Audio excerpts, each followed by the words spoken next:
पश्चिम बंगाल में चल रहे मतदाता सूची के विशेष गहन पुनरीक्षण यानी एसआईआर के दौरान चुनाव आयोग ने बड़ा खुलासा किया है। एसआईआर की प्रक्रिया के दौरान पश्चिम बंगाल में तकरीबन 50 लाख फर्जी मतदाताओं की पहचान हुई है, जिसके बाद सियासी बयानबाजी तेज हो गई है। 50 लाख फर्जी मतदाताओं की पहचान के बाद एनडीए नेताओं ने राज्य सरकार पर तीखा हमला किया। नेताओं के मुताबिक ममता सरकार इसीलिए एसआईआर के विरोध में है ताकि उनके पाले हुए घुसपैठिए पकड़ में ना आ जाए। देखिए, इसीलिए एसआईआर की ज़रूरत है। अब ये उन लोगों के मुंह पर करारा तमाचा है जो एसआईआर के पर सवाल उठाते थे। ये कैसे हो सकता है कि लोकतंत्र की मजबूती की हम बात करें, लेकिन वोटर लिस्ट में वो लोग हों जो अवैध रूप से वोटर लिस्ट का हिस्सा बने। इन ऐसे लोगों को बाहर निकालना जरूरी है और इसीलिए एसआईआर आवश्यक है। देखिए, ममता जी दीदी का खेल उजागर हो रहा है और जिस प्रकार के खेल से वहाँ के डेमोग्राफी को बिगाड़ने का, वहाँ के कह सकते हैं कि लोकतांत्रिक प्रक्रिया को बिगाड़ने का जो खेल ममता दीदी खेल रही थी, वो धीरे धीरे अब उजागर हो रहा है।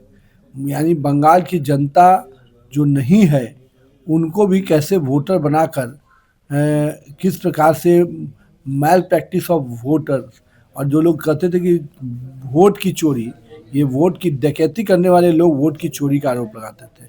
जिन्होंने जनता के वोट का खेल अलग खेला और जनता को गुमराह करके बाहर से घुसपैठियों से वोटिंग कराते हैं, तो ये तो खेल उजागर हुआ है और निश्चित रूप से इस पे इलेक्शन कमीशन कड़ी कार्रवाई करेगा। भविष्य में इस विषय को प्रशासन को भी कड़ी कार्रवाई के लिए आगे बढ़ाना चाहिए।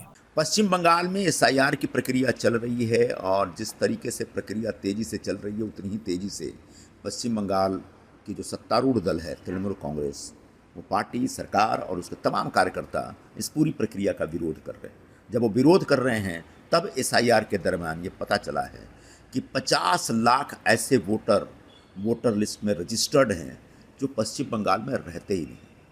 ये कितनी खतरनाक बात है।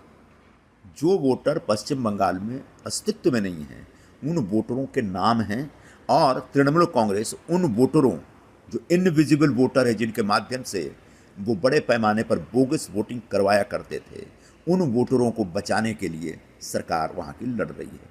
इस बयानबाजी के बीच समाजवादी पार्टी के मुखिया अखिलेश यादव भी कूद पड़े। उन्होंने पश्चिम बंगाल में 50 लाख फर्जी मतदाता मिलने वाले आंकड़े को ठुकराते हुए केंद्र सरकार पर निशाना साधा। उन्होंने कहा कि सरकार एसआईआर करने के बहाने हर राज्य में लाखों नाम काटने की साजिश कर रही है।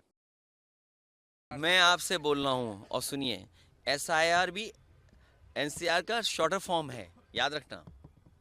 ये जो लड़ाई लड़ी जा रही थी और फिर एनआरसी वाली, अब आप सोचिए, आपका बना हुआ आधार को मान नहीं रहे हैं। अगर इसको और सिंप्लीफिकेशन करना था तो आधार को वोटर लिस्ट क्यों नहीं बना सकते थे आप? जब आधार पे पूरा डॉक्यूमेंटेशन है, यहाँ जितने लोग खड़े हैं सबके हाथ का प्रिंट लिया गया होगा, फिंगरप्रिंट्स लिए गए होंगे, आई का रेटिना का लिया होगा। कोई हमें बता दे जिसका आधार ना बना हो, ये दो चीजें ना ली गई हों, और पूरा डेटा है उसके अंदर है। एसआईआर को लेकर विपक्षी दलों के नेता शुरू से ही केंद्र सरकार और चुनाव आयोग पर हमलावर हैं। वहीं एसआईआर के बाद बिहार चुनाव के नतीजों ने यह साफ कर दिया कि विपक्ष को घुसपैठियों को वोटर लिस्ट से बाहर निकालने पर दुख क्यों हो रहा है।